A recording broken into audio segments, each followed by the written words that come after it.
Hi students, welcome to MJ school. நாம் இப்போது 2ஆம் வகுப்பு 2ஆம் பருவத்தில் அலகு 1 வடிவியலை பற்றி பார்க்க போகிறோம். வாங்க வகுப்புக்குள்ளே போகலாம். முதலாவது இரு பரிமாண வடிவங்களின் பண்புகள், அதில் என்னென்னு பார்க்க போகிறோம். குழந்தைகளை ஒருவருக்கொருவர் கைப்பிடித்து வட்டமாக நிற்க செய்க. சரி, வட்டம் இரு பரிமாண வடிவமா முப்பரிமாண வடிவமா? வட்டம் இரு பரிமாண வடிவம், கோலம் தான் முப்பரிமாண வடிவம். சரியா? இங்கே குழந்தைகள் வட்டமாக நிற்கணும். அதில் மூவரை ஆடாகவும் ஆட்டுக்குட்டியாகவும் நரியாகவும் நடிக்க செய்க.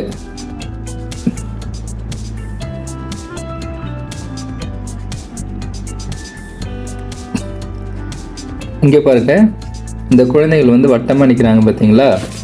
வட்டமாக நிற்கிறாங்க. அவங்களுக்கு நடுவில் ஆட்டுக்குட்டி இருக்குது. சரியா? இங்கே பாருங்கள், நான் அதை அந்த லைனை வரையறேன் பாருங்கள். வட்டமாக இருக்காங்களா? அவங்களுக்கு நடுவில் ஆட்டுக்குட்டி நிற்குதா? இப்போ ஒரு நரி வெளியில் கேட்குது. என்ன கேட்குது? நான் தான் நரி, ஆட்டுக்குட்டியை நான் பார்க்க வேண்டும், நீங்கள் ஆட்டுக்குட்டியை பார்த்தீர்களான்னு கேட்குது. இப்போ நரி ஆட்டுக்குட்டியை பார்த்துச்சுன்னா என்ன பண்ணும்? கடித்து சாப்பிட்றோம். அதனால் பார்த்தோம் அது உள்ளே பத்திரமாக உள்ளது அப்படின்னு சொல்கிறாங்க. சரிங்களா? இந்த குழந்தைங்கள்லாம் உள்ளே பத்திரமாக தான் இருக்குது, நாங்கள் பார்த்துட்டோம், நீ போ அப்படின்னு சொல்கிறாங்க அந்த குழந்தைங்க. அப்போ உடனே அந்த நரி என்ன கேட்குது? கதவை திறக்க முடியுமா, வழியை விட முடியுமான்னு கேட்குது. கதவை திறந்து வழி விட்டால் என்ன பண்ணிடும்? அந்த ஆட்டுக்குட்டியை கடித்து சாப்பிடும். உடனே அந்த குழந்தைங்க சுதாரிச்சுட்டு என்ன சொல்லுது? முடியாது முடியாது முடியாது, நாங்கள் வழிவிட மாட்டோம், கதவை மூடுங்கள் மூடுங்கள் மூடுங்கள் அப்படின்னு சொல்கிறாங்க. ஏன்னா கதவை திறந்து விட்டால் நிறைய என்ன பண்ணணும்? ஆட்டுக்குட்டியை கடித்து சாப்பிட்றோம். அப்புறம் எங்கே பாருங்கள், நான் தான் ஆடு, என் சிறிய குட்டியை பார்த்தீர்களா, அதை நான் வெகு நேரமாக தேடிக்கொண்டிருக்கிறேன் அப்படின்னு சொல்லுது அந்த அம்மா ஆடு. உடனே என்ன சொல்கிறாங்க? பார்த்தோம் பார்த்தோம் பார்த்தோம், நான் உள்ளே வர வழி விடுங்கள்னு இந்த அம்மா ஆடு சொல்லுது. உடனே அந்த குழந்தைங்க ஆமாம், இதோ உங்களுக்கு வழி திறக்கிறது அப்படின்ட்டு கொஞ்சோண்டு மூவ் பண்ணி வழி விட்றாங்க. சரிங்களா? இந்த வழியில் போய்ட்டு ஆட்டுக்குட்டியை கூட்டு வரத்துக்காக கொஞ்சம் மூவ் பண்ணி வழி விட்றாங்க. முழு வட்டமாக இருந்தது, கொஞ்சம் பிரிஞ்சு அதில் கொஞ்சோண்டு உடஞ்சிச்சு. சரிங்களா? பார்த்தீங்களா?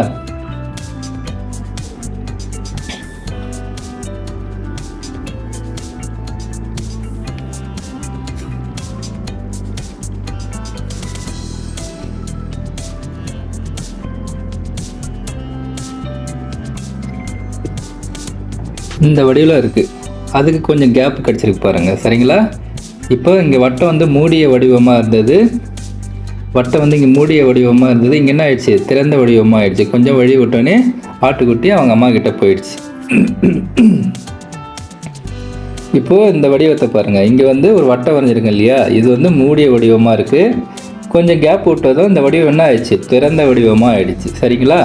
இது மூடிய வடிவம், இங்கே இருக்கிறது என்ன வடிவம்? திறந்த வடிவத்தில் அந்த குழந்தைகள் நிற்கிறாங்க.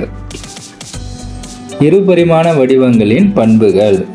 இருபரிமாண வடிவங்கள்லாம் என்ன நம்ம ஏற்கனவே பார்த்துருக்கோம். சதுரம், செவ்வகம், முக்கோணம், வட்டம். சரிங்களா? அதோட பண்புகள்லாம் என்னென்ன அப்படின்னு பார்க்க போகிறோம். சதுரன்னா அது எப்படி இருக்கும்? செவ்வகம்னா அது எப்படி இருக்கும்? அதுக்கு எத்தனை பக்கங்கள் இருக்கும், எத்தனை முனைகள் இருக்கும்? முக்கோணம்னா எத்தனை பக்கங்கள் இருக்கும், எத்தனை முனைகள் இருக்கும்? அதை பற்றி தான் நம்ம கற்க போகிறோம். இங்கே பாருங்கள், இரு பரிமாண வடிவங்களின் பண்புகளை கற்போம். முதலாவது சதுரம். இங்கே பாருங்கள், காந்தி தாத்தா இருக்கிறது இந்த ஃபோட்டோ ஸ்டாம்ப்பு. சரிங்களா? இந்த அஞ்சல் வில்லை சதுர வடிவில் உள்ளது. சதுர வடிவில் இருக்கா? சதுரம் எப்படி இருக்குன்னு நம்ம ஏற்கனவே படிச்சிருக்கோம். 4 பக்கங்களும் அதுக்கு சமமாக இருக்கணும். நான் வரைகிறேன் பாருங்கள். இந்த 4 பக்கங்களும் எப்படி இருக்கும்? சமமாக இருக்கும். எந்த பக்கம் பார்த்தாலும் சமமாக இருக்கும். சரிங்களா? சதுரம் ஒரு மூடிய வடிவமாகும். இதற்கு 4 பக்கங்கள் உண்டு. இதுதான் முதலாவது பண்பு. இரண்டாவது பண்பு, இதற்கு 4 முனைகள் உண்டு. 4 பக்கங்கள் இதுதான். வரைகிறேன் பாருங்கள். பக்கங்கள் மேலே நான் வரைகிறேன். 2, 3வது பக்கம், இது 4வது பக்கம். 4 முனைகள் பாருங்கள். அவங்க ரெட்டு சிவப்பால் வந்து புள்ளி வச்சுருக்காங்க பாருங்கள், அதுதான் முனைகள். எத்தனை முனைகள்? 1 2 3 4. இந்த கோடுகள் சந்திக்கிற புள்ளியை தான் முனைகள்னு சொல்கிறாங்க. இந்த 2 கோடுகள் சந்திக்குது இல்லை, இந்த 2 கோடுகள் சந்திக்கிற அந்த புள்ளிக்கு பேர் தான் முனை. எத்தனை முனை இருக்குன்னு பார்த்தா 1 2 3 4. அடுத்து 4 பக்கங்களும் சமம். நம்ம ஏற்கனவே படிச்சிருக்கோம், சதுரத்துக்கு 4 பக்கங்களும் எப்படி இருக்கும்? சமமாக இருக்கும். எப்படி நீங்கள் வந்து ஸ்கேலை வச்சுருந்தாலும் அதோட அளவு வந்து சமமாக தான் இருக்கும். சரியா? அடுத்தது செவ்வகம் பாருங்கள். 50 ரூபாய் நோட்டு செவ்வக வடிவில் உள்ளது. 50 ரூபா மட்டும் தான் செவ்வக வடிவில் இருக்குமா? எல்லா நோட்டும் செவ்வக வடிவில் தான் இருக்கும். 10 ரூபா நோட்டு, 20 ரூபா நோட்டு, 100 ரூபா நோட்டு, 500 ரூபா நோட்டு, 2000 ரூபா நோட்டு எல்லாமே எப்படி இருக்கும்? செவ்வக வடிவில் தான் இருக்கும். செவ்வகம் ஒரு மூடிய வடிவமாகும். இதற்கு 4 பக்கங்கள் உண்டு. சதுரத்தை போலவே செவ்வகத்துக்கும் எப்படி மூடிய பக்கம்தான், மூடிய வடிவமாக இருக்கும். அதுக்கு எத்தனை பக்கங்கள் இருக்குது? 4 பக்கங்கள் இருக்குது. பாருங்கள், 1 2 3 4. சதுரத்துக்கும் 4 பக்கங்கள் தான். இதற்கு 4 முனைகள் இருக்குது. சதுரத்துக்கும் எத்தனை முனைகள் தான் இருக்குது? 4 முனைகள் தான் இருக்குது. 2 கோடுகள் சந்திக்கும் புள்ளியை தான் முனைன்னு சொல்லுவோம். சரிங்களா? ரவுண்ட் பண்ணுற பாருங்கள், எத்தனை ரவுண்டு இருக்குது பார்த்தீங்களா? 4 ரவுண்டு. அப்போ 4 முனைகள். ஆனால் 3ஆவதாக இருக்க பண்பு பாருங்கள், எதிரெதிர் பக்கங்கள் சமம். அதாவது எதிர்பக்கங்கள் மட்டும் சமமாக இருக்கும். எதில்? சதுரத்தில். ரெட்டால் சிவப்பால் வரைகிறோம் பாருங்கள், இந்த லைனும் இந்த லைனும் வந்துட்டு சமமாக இருக்கும். அதே போல் இந்த லைனும் வந்துட்டு இந்த கோடும் சமமாக இருக்கும். சரியா? அதாவது இந்த பக்கமும் இந்த பக்கமும் சமம், அடுத்து இந்த பக்கமும் சமம். சரியா? ஆனால் சதுரத்தில் வந்து எப்படி இருக்கும்? எல்லா பக்கமும் சமமாக இருக்கும். எல்லா பக்கமும் சமமாக இருக்கும். இதுதான் ஒரே ஒரு வேறுபாடு. எதுக்கு? சதுரத்துக்கும் செவ்வகத்துக்கும். சதுரத்துக்கும் 4 முனைகள் 4 பக்கங்கள் இருக்குது. செவ்வகத்துக்கும் 4 முனைகள் 4 பக்கங்கள் இருக்குது. ஆனால் ஒன்று தான் வேறுபடுது. சதுரத்துக்கு வந்து 4 பக்கங்களும் சமமாக இருக்கும். ஆனால் செவ்வகத்துக்கு வந்து எதிர்பக்கங்கள் மட்டும்தான் சமமாக இருக்கும். சரிங்களா? எதிர்பக்கங்கள்னால் ஆப்போசிட் சைடுன்னு சொல்லுவோம் ஆங்கிலத்தில். எதிரெதிராக இருக்குது பாருங்கள், இந்த சிவப்பு கோடும் இந்த சிவப்பு கோடும் எதிரெதிராக இருக்குது பார்த்தீங்களா? அந்த எதிர்பக்கங்கள் மட்டும்தான் சமமாக இருக்கும். 2 பண்புகளும் ஒன்றா தான் வருது. ஒரே ஒரு பண்பு மட்டும்தான் வேறுபடுது. பக்கங்கள் சமம், அது மட்டும்தான் வேறுபடுது. எதுக்கு? சதுரத்துக்கும் செவ்வகத்துக்கும். அடுத்து சாலை குறியீடு முக்கோண வடிவில் உள்ளது. இந்த சாலை குறியீடு நீங்கள் பார்த்துருப்பீங்க. பைக்கில் போகல, காரில் போகல, பஸ்ஸில் போகலாம், ரோட்டுக்கு சைடில் இருக்கும். அது பார்த்திங்கன்னா இதை போல தான் இருக்கும். சிவப்பு, மஞ்சள், பச்சைன்னு இருக்கும். சரிங்களா? அது முக்கோண வடிவில் இருக்குது. சரிங்களா? முக்கோணத்தோட பண்புகள் பாருங்கள். முக்கோணம் ஒரு மூடிய வடிவமாகும். இதற்கு 3 பக்கங்கள் உண்டு. இப்போ வரையிற பார்க்குறீங்களா? 3 பக்கங்கள். 1 2 3 3 பக்கங்கள்.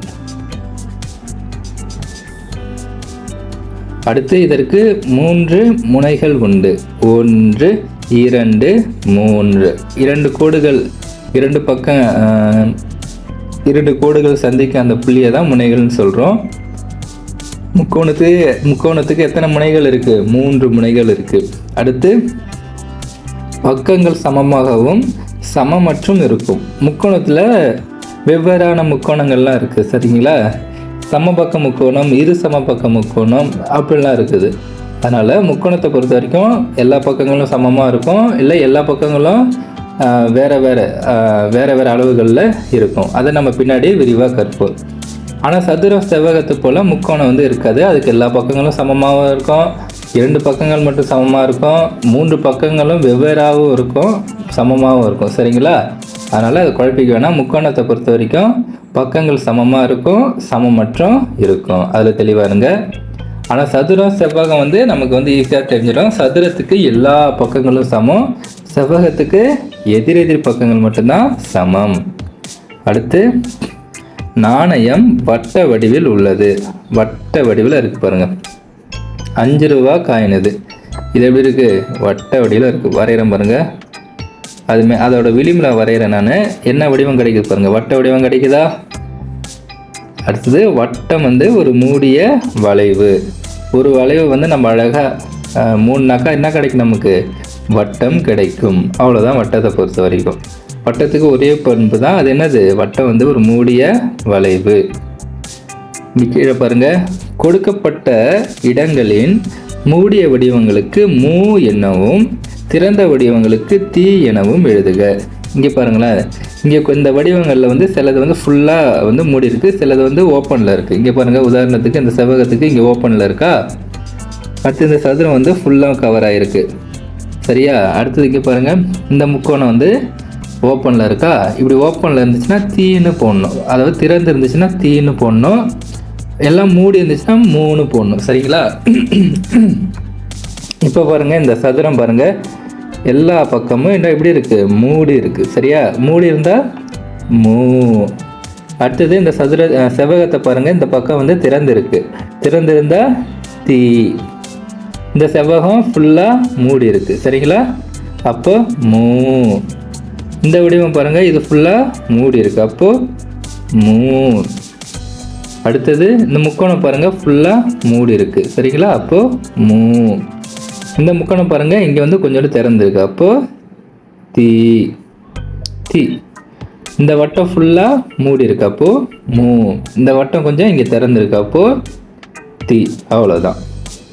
இப்போது தங்களுக்கு விருப்பமான திறந்த வடிவத்தை வரைக.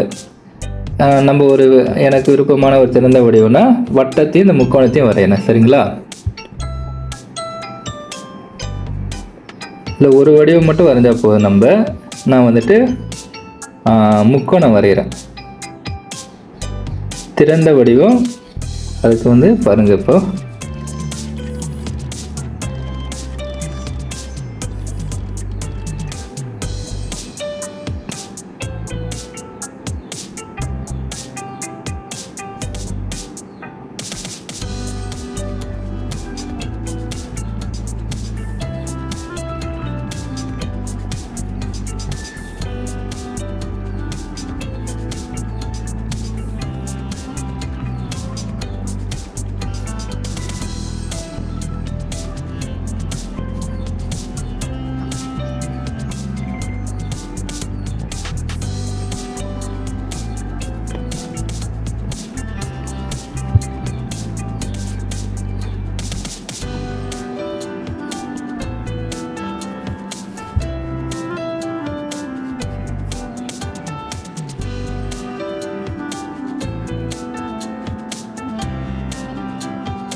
இங்கே பார்த்தீங்கன்னா இந்த முக்கோணம் வந்து இங்கே கொஞ்சம் திறந்து இருக்குது. சரிங்களா? திறந்த வடிவத்தில் வச்சுட்டேன்.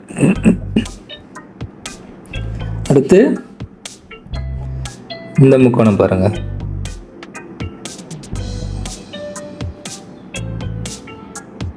இந்த முக்கோணம் வந்து ஃபுல்லாக மூடி இருக்கு, அப்போ மூடி வடிவில் வச்சுருக்கிறேன். இது போல் உங்களுக்கு பிடிச்ச ஒரு வடிவத்தை திறந்த வடிவமாகவும் மூடிய வடிவமாகவும் நீங்கள் வரையலாம். நான் முக்கோணம் வரைஞ்சிருக்கேன். இங்கே செவ்வகம், சதுரம், வட்டம் இருக்குது, நீங்கள் எந்த வடிவம் வேணாலும் வரையலாம். அடுத்தது அட்டவணையை நிரப்புக. வடிவம், பக்கங்களின் எண்ணிக்கை, முனைகளின் எண்ணிக்கை, வடிவத்திற்கேற்ற சரியான கூட்டுக்கு நம்ம டிக் பண்ணணும். வடிவத்தின் பெயரை இங்கே எழுதணும். சரிங்களா? இப்போ வடிவம் கொடுக்குது. இந்த வடிவத்துக்கு எத்தனை பக்கங்கள் இருக்குன்னு எண்ணணும். ஃபஸ்ட்டு இருக்க வடிவம் வந்து சதுரம். சதுரத்துக்கு எத்தனை பக்கங்கள் இருக்குது? 4 பக்கங்கள். இங்கே பாருங்கள், 1 2 3 4. சரியா? 4 பக்கங்கள் இருக்குது. அடுத்து முனைகள் எத்தனை இருக்குது? அந்த 2 புள்ளியும் ஜாயின் பண்ணுற 2 பக்கங்களும் ஜாயின் பண்ணுற புள்ளி தான் முனைகள். 1 2 3 4. எத்தனை முனைகள்? 4 முனைகள். சரியா? அனைத்து பக்கங்களும் சமம், அனைத்து பக்கங்களும் அசமம். சதுரத்தை பொறுத்த வரைக்கும் அனைத்து பக்கங்களும் எப்படி இருக்கும்? சமமாக தான் இருக்கும். அப்போ இதை வந்து டிக் பண்ணணும். ஃபஸ்ட்டு இந்த வடிவத்தோட பெயர் என்ன? சதுரம். ச து ரா இம் சதுரம்னு இப்படி எழுதணும். அடுத்தது செவ்வகம் கொடுத்துருக்காங்க பாருங்கள். செவ்வகத்துக்கு எத்தனை பக்கம் இருக்குது? நம்ம மேலே படிச்சிருக்கோம்ல, 4 பக்கங்கள். எத்தனை முனைகள்? 4 முனைகள். பார்த்தீங்களா? 1 2 3 4 பக்கங்கள். 1 2 3 4 பக்கங்கள். ஃபஸ்ட்டு பாருங்கள், எதிரெதிர் பக்கங்கள் சமம், எதிரெதிர் பக்கங்கள் சமம் இல்லை. செவ்வகத்தில் எதிரெதிர் பக்கங்கள் சமமாக தான் இருக்கும். அப்போது இதை நம்ம டிக் பண்ணணும். இந்த வடிவத்தோட பெயர் என்ன? செவ்வகம். சே யு வா கா இம் செவ்வகம். அடுத்து முக்கோணம் கொடுத்துருக்காங்க பாருங்கள். முக்கோணத்துக்கு எத்தனை பக்கங்கள்? 1 2 3. எத்தனை முனைகள்? 1 2 3. 3 பக்கங்கள் உண்டு, 4 பக்கங்கள் உண்டு. முக்கோணத்துக்கு எத்தனை பக்கங்கள் தான் இருக்கும்? 3 பக்கங்கள் தான் இருக்கும். சரியா? இது என்ன வடிவம்? முக்கோணம். அப்போ இங்கே முக்கோணம்னு எழுதணும். மு இ கோ நா இம் முக்கோணம். அடுத்தது வட்டம் கொடுத்துருக்காங்க. வட்டத்துக்கு எத்தனை பக்கங்கள் இருக்குது? வட்டத்துக்கு பக்கங்கள் கிடையாது, மூடிய வளைவு மட்டும்தான் இருக்குது. அப்போது இல்லைன்னு எழுதணும். இங்கே இல்லை, வட்டத்துக்கு பக்கங்கள் இல்லை. எத்தனை முனைகள் இருக்குது? முனைகளும் இல்லை. இல்லை, இல்லைன்னு எழுதுங்க. அடுத்தது வட்டத்துக்கு நேர்கோடா வளைகோடா? வட்டத்துக்கு வளைகோடு. அப்போ அதை டிக் பண்ணணும். இது என்ன வடிவம்? வட்டம். வா இ ட எம். அவ்வளோதான். அடுத்து பாருங்கள், ஜியோ பலகையை உற்று நோக்கி அதில் கொடுக்கப்பட்டுள்ள வடிவங்களுக்கு ஒத்த வடிவங்களை அருகிலுள்ள புள்ளியிடப்பட்ட தாளில் பல்வேறு அளவுகளில் வரைக.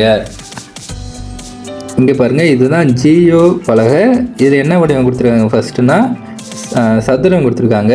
அதை இங்கே புள்ளியிடப்பட்ட இந்த தாளில் நம்ம வெவ்வேறு வகை அளவுகளில் வரையணும். இப்போ நான் வரைகிறேன் பாருங்கள்.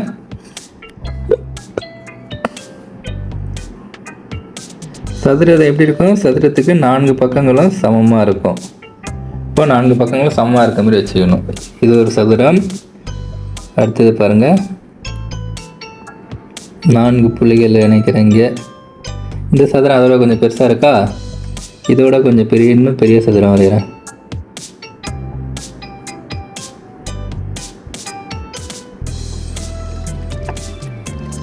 பார்த்தீங்களா?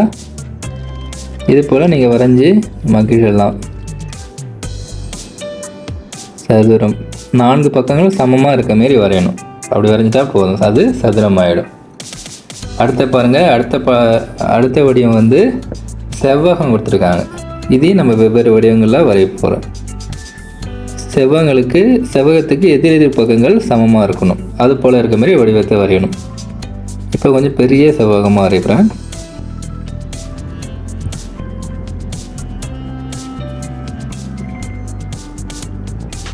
அடுத்து சின்னோண்டு செவ்வகம் ஒன்று வரைகிறேன். இப்போ நல்லா இன்னும் கொஞ்சம் பெரிய செவ்வகமாக வரைகிறேன்.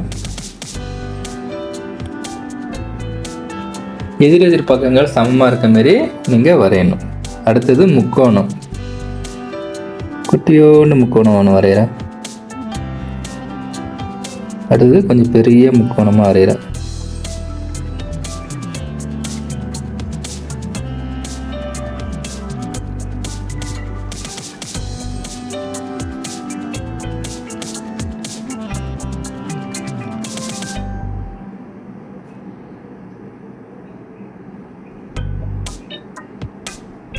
பார்த்தீங்களா? இது போல் நீங்களும் வரைஞ்சி பார்க்கலாம்.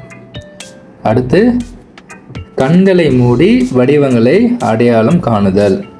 கீழே கொடுக்கப்பட்டுள்ள வடிவங்களில் புள்ளிகளை இணைப்பதால் கிடைக்கும் கிடைமட்ட கோட்டிற்கு கி எனவும், செங்குத்து கோட்டிற்கு சே எனவும், சாய்கோட்டிற்கு சா எனவும், வளைகோட்டிற்கு வா எனவும் எழுதுக. இங்கே பாருங்கள், இப்போ இந்த பீரோவை வந்து ஜாயின் பண்ணுறேன். இது எப்படி இருக்குன்னு பாருங்கள். ஒரே நேர்கோடாக வருது இல்லை?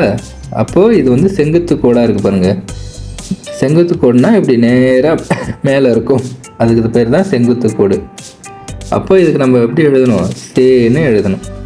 இங்கே வந்துட்டு சேன்னு எழுதுங்க, சே. அடுத்து இந்த கொடைக்கு பாருங்கள், கொடைக்கு ஒரு கோடு வரைகிறேன். அது எப்படி வருதுன்னு பாருங்கள்.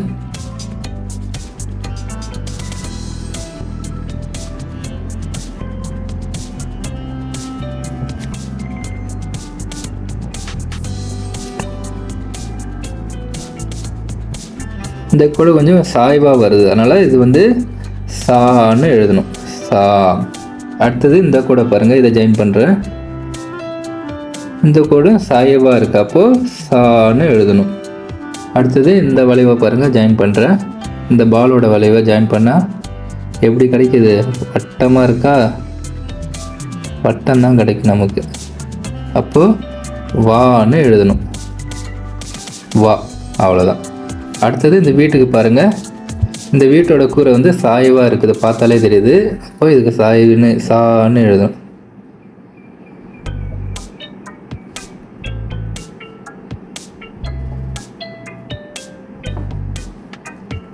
இப்போ இதுக்கு வந்துட்டு சான்னு எழுதணும். அடுத்து இந்த வீட்டு ஜன்னல் பாருங்கள், செங்குத்தாக இருக்குது, செங்குத்து கோடாக இருக்குது, அப்போது சேன்னு எழுதணும்.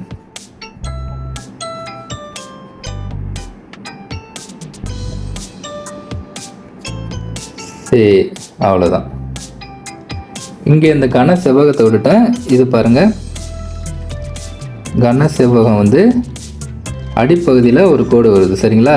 அப்போ இது வந்து கிடைமட்ட கோடு, அப்போ கீன்னு எழுதணும். இதை வந்து கீன்னு எழுதணும், கிடைமட்ட கோடு. கிடைமட்ட கோடு எப்படி வருது பாருங்கள், இப்படி வரைஞ்சால் அது வந்து கிடைமட்ட கோடு, சரிங்களா? அது இப்படி வரைஞ்சால் செங்குத்தாக வரைஞ்சால் அது செங்குத்து கோடு. இது கிடைமட்ட கோடு, செங்குத்து கோடு, கிடைமட்ட கோடு, கிடைமட்ட கோடு, கிடைமட்ட கோடு, கிடைமட்ட கோடு, சரிங்களா? செங்குத்து கோடு, செங்குத்து கோடு, நேராக இருந்தால் செங்குத்து கோடு, செங்குத்து கோடு, செங்குத்து கோடு, செங்குத்து கோடு. புரிஞ்சுச்சா? அடுத்து பயணம் செய்வோம். ஆசிரியர் பொருள்களை கண்டுபிடி என்ற விளையாட்டை கீழ்கண்டவாறு நடத்துகிறார். மேலும் அவர்கள் பொருள்களை கண்டறியவும் குறிப்புகளை பெறவும் பின்வருமாறு கேள்விகளை கேட்கிறார். ஆசிரியர், உங்கள் கையில் உள்ள பொருள் வட்டமானதா தட்டையானதா அப்படின்னு கேட்குறாங்க. இங்கே ஆசிரியர், இந்த படத்தை பாருங்கள். இந்த பொண்ணு வந்து ஒரு வடிவம் வச்சிருக்கு, அந்த வடிவம் வந்துட்டு கன சதுரம், கன சதுரம். அது எப்படி இருக்குன்னா தட்டையாக தான் இருக்குது, சரிங்களா? வட்டமாக இருக்கிறது தட்டையாக இருக்குது, அப்போது தட்டையாக உள்ளதுன்னு எழுதணும். உள்ளது. அடுத்தது பக்கங்களை உணர்க. எத்தனை பொருள்கள் உள்ளன? எத்தனை, இங்கே வந்துட்டு ஒரு பிரிண்டிங் மிஸ்டேக்காக இருக்குது. இங்கே எத்தனை பக்கங்கள்னு வரும், சரிங்களா? பக்கங்கள் அச்சடிக்குள்ள தப்பாக அடிச்சு வச்சுட்டாங்க. பக்கங்களை உணர்க. எத்தனை பக்கங்கள் இருக்குன்னு ஆசிரியர் கேட்குறாங்க. அந்த பொண்ணு எண்ணி சொல்லுது. கன சதுரத்துக்கு எத்தனை பக்கங்கள் இருக்குன்னா 12 பக்கங்கள் இருக்கும், சரிங்களா? 12 பக்கங்கள் உள்ளனன்னு சொல்லுது. எப்படி 12 பக்கம்னு கேட்குறீங்களா? இங்கே வரையணும் பாருங்கள். ஒரு கன சதுரம் 4 பக்கங்கள் வரைஞ்சிட்டோன்னா அடுத்தது 1 2 3 4 பக்கங்களா? அடுத்து 1 2 3 4 பக்கங்கள், மொத்தம் 3 4 வரைஞ்சிருக்கேன், சரிங்களா? அப்போ இந்த 3 4 கூட்டினா கிடைக்கும் 12 கிடைக்கும். அதனால் இந்த விளையாட்டு பொருள் வந்து கனசெவ்வக வடிவில் இருக்குது. இந்த பொண்ணு வச்சுருக்கு பாருங்கள் கையில். அதுக்கு எத்தனை பக்கங்கள் இருக்குது? 12 பக்கங்கள் இருக்குது. 12 பக்கங்கள் உள்ளனன்னு எழுதிடணும்.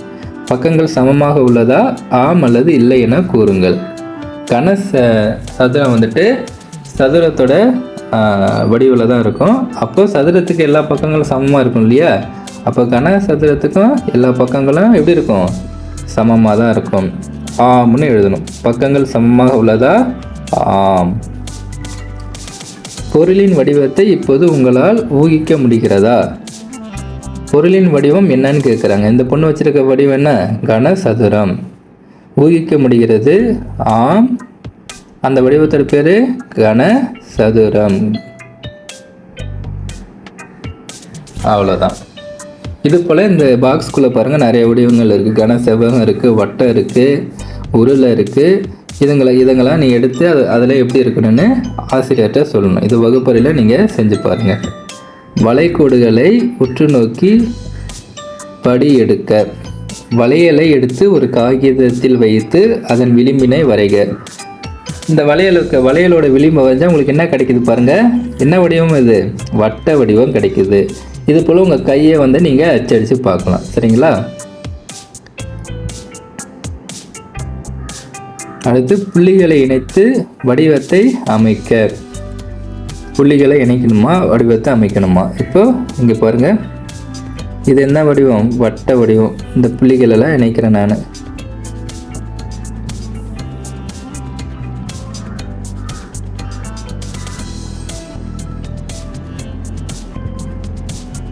நினச்சிட்டு பார்த்தீங்களா? வட்ட வடிவம் கிடைக்கிது. அதுபோல் இந்த புள்ளிகளையும் இணைக்கிறேன் நான்.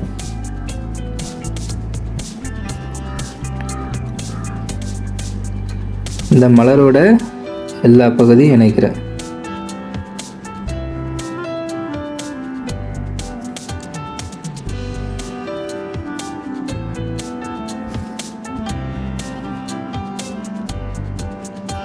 அப்படியே அது மேலே வந்து நம்மளுடைய வரைய வேண்டியதான். கரிக்கோல், அதாவது பென்சிலை பயன்படுத்தி நான் வரைகிறது போல் வரைங்க.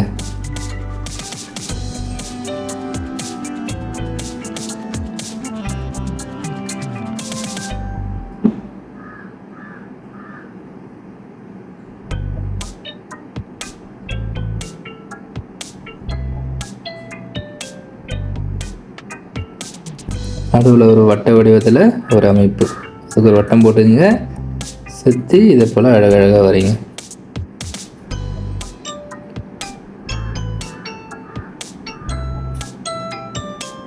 அவ்வளோதான். அடுத்து நேர்கோடுகளை வரைதல். உங்கள் பெட்டியை ஒட்டி கரி எழுதுகோலை கொண்டு நேர்கோடு வரைக. இங்கே பார்த்தீங்கன்னா இந்த பெட்டியில் அது ஓரத்தில் நீங்கள் வரைஞ்சிங்கன்னா உங்களுக்கு என்ன கிடைக்கும்? இப்படியே நேர்கோடு கிடைக்கும். அதுபோல் அளவுகோலை எடுத்து அது ஓரத்தில் நேராக கோடு போட்டிங்கன்னா உங்களுக்கு என்ன கிடைக்கும்? ஒரு நேர்கோடு கிடைக்கும். இதை நீங்கள் ட்ரை பண்ணி பாருங்கள். இங்கே ஒரு விளையாட்டு, இது நல்லா இன்ட்ரெஸ்டாக இருக்கும், வாங்க பார்க்கலாம்.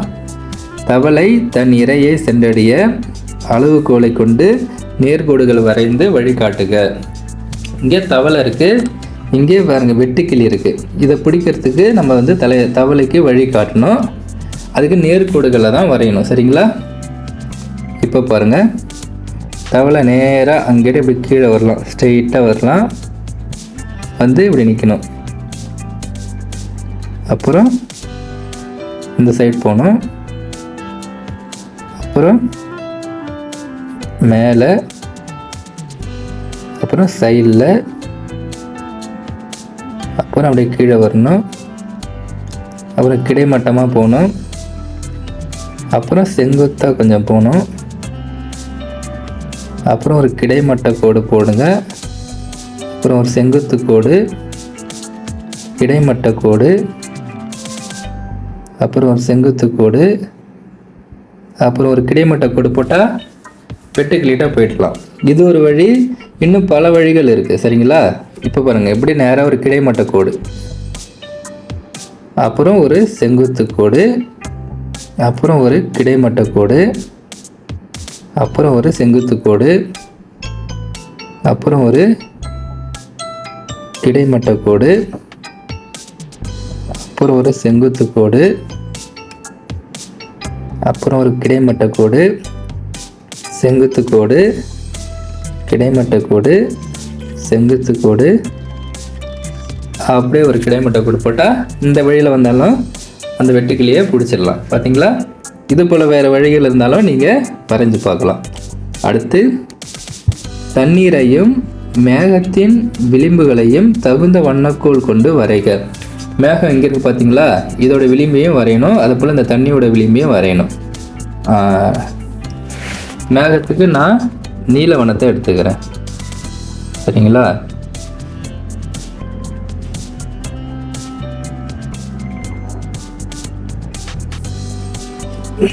இப்போ வரையணும் பாருங்கள். விளிம்பை மட்டும் வரையணும், அதோட ஓரப்பகுதியை மட்டும் வரையணும்.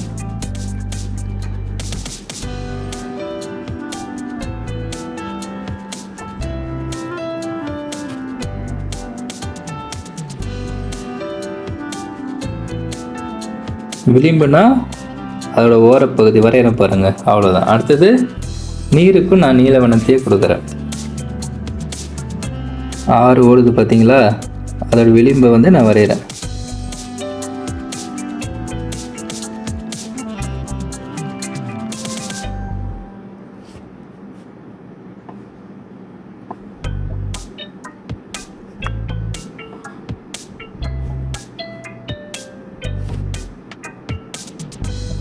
அவ்வளோதான், வரைஞ்சாச்சா?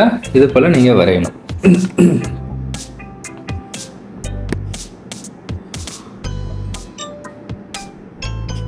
அடுத்து பாருங்கள், ஆங்கில எழுத்துக்கள் மற்றும் எண்களில் காணப்படும் கோடுகளை டிக் பண்ணணும். அடுத்தது ஆங்கில எழுத்துக்கள் மற்றும் எண்களை கொடுத்துருக்காங்க, அதில் என்னென்ன கோடுகள் இருக்குன்னு பார்த்து அந்த கோடுக்கு நேராக டிக் பண்ணணும். அதுக்கு முன்னாடி இப்படி சாஞ்சு இருந்தால் அது வந்து என்னது, சாய்வு கோடு, சரிங்களா? கொஞ்சம் அப்படி சாஞ்சிருந்தால் சாய்வு கோடு, அப்படியே நேராக இருந்தால் அது பேர் என்ன, இது செங்குத்து கோடு. இப்படி படுக்கிற வாட்டத்தில் இருந்துச்சுன்னா அது கிடைமட்ட கோடு, சரிங்களா? கிடைமட்ட கோடு. அப்புறம் இப்படி வளைஞ்சு இருந்துச்சுன்னா அது வளைவு கோடு, வளைகோடு. இப்படி வளைஞ்சிருந்துச்சா வளைவு கோடு. அதுபோல் இந்த எழுத்துக்களில் என்னென்ன கோடுகள் இருக்குன்னு பாருங்கள். முதல்ல நமக்கு கொடுத்துருக்க எழுத்து என்ன, ஏவில் வந்துட்டு 2 சாய்வு கோடு, சரிங்களா? அப்புறம் ஒரு கிடைமட்ட கோடு இருக்குது.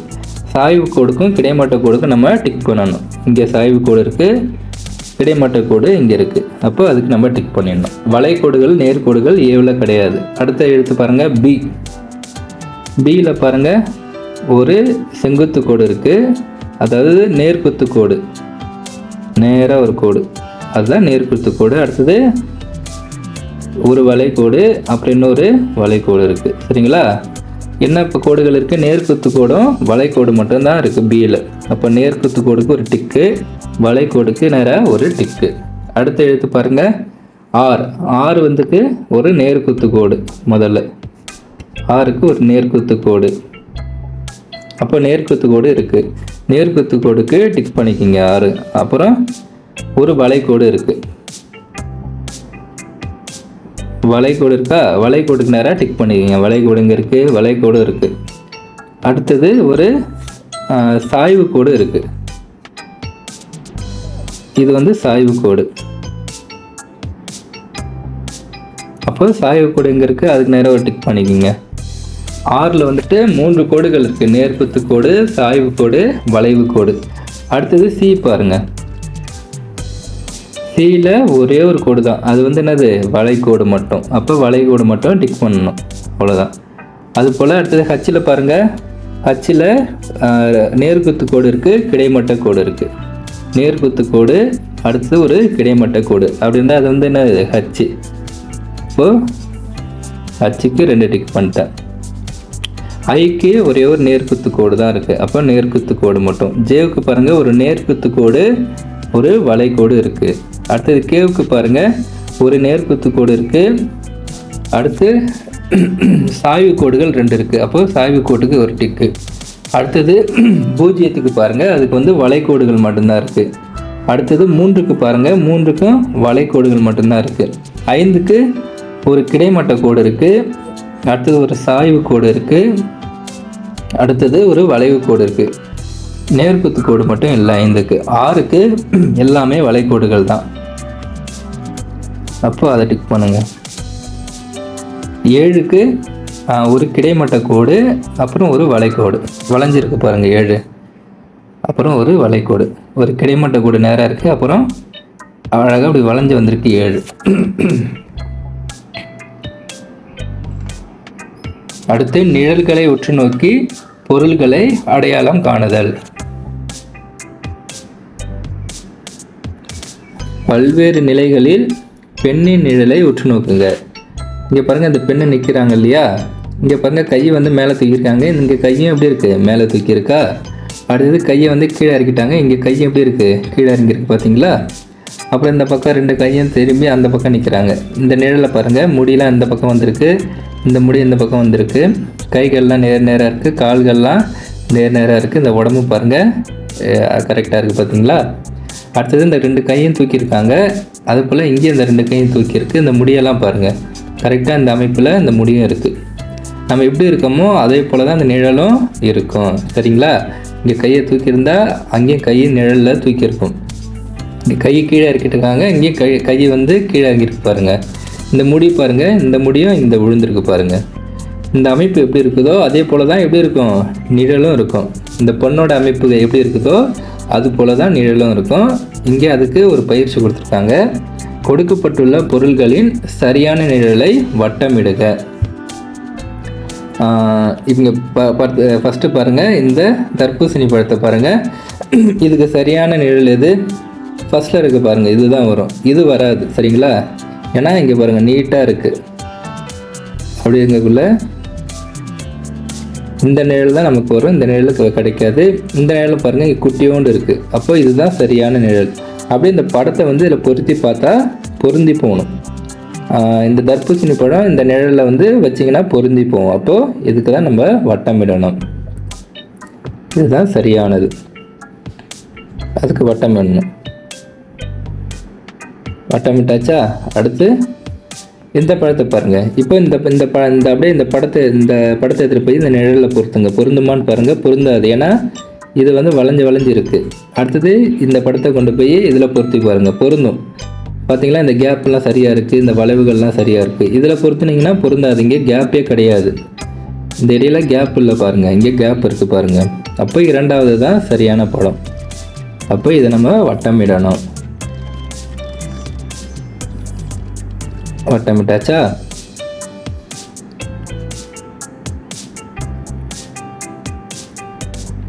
அடுத்து இந்த கிளி பாருங்க, இந்த கை வந்து மேலே தூக்கி இருக்கு. இது போல் எங்கே இருக்குது? இங்கேயும் மேலே தூக்கி இருக்கு. ஆனால் இந்த வாய் வந்து திறந்து இருக்கு, இங்கே வாய் வந்து மூடி இருக்கு. அப்போ இந்த கை இங்கே பாருங்கள், இந்த 3வது கிளியை பாருங்கள், இங்கே கை மேலேயும் தூக்கியிருக்கு, இந்த வாயும் திறந்துருக்கு இங்கே போலவே. அப்போது 3வது கிளி தான் சரியான ஆன்சர். அதுக்கு வந்து நம்ம வட்டத்தை எழுதணும். டச்சா?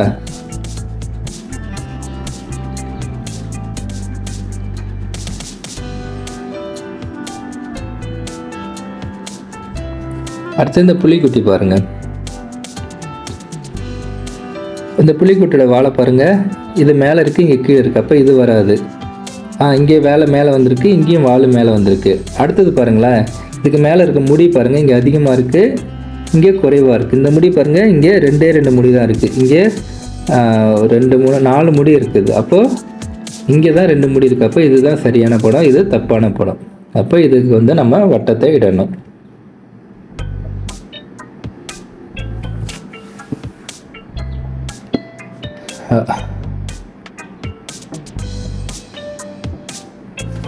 அவ்வளோதான். நன்றி மாணவர்களே. நம்ம அடுத்த வகுப்பில் எண்களை பற்றி கற்போம்.